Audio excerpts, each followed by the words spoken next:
Hello and welcome back to our YouTube channel. Subscribe to our channel if you haven't subscribed already. Today we're gonna learn how to change Gmail password. First of all, open your Gmail application and then at the beginning of the screen, you can see a menu icon. Tap on it and it will open a dashboard. Now, scroll to the bottom of the dashboard and you can see the settings. Go inside it. Now at first you can see your account. Open it and tap on your info, privacy and security.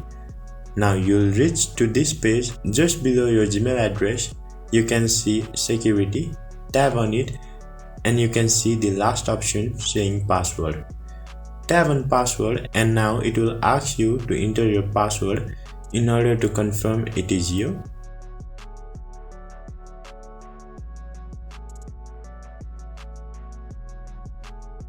Enter your password and then it takes you to password changing page. Now enter your new password and re-enter it in order to confirm the password and tap on change password.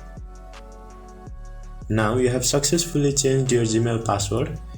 Thank you for watching the video till the end. If you face any problems, let us know on the comment section below. And also hit the like button if the video helped you, and please do subscribe for similar contents.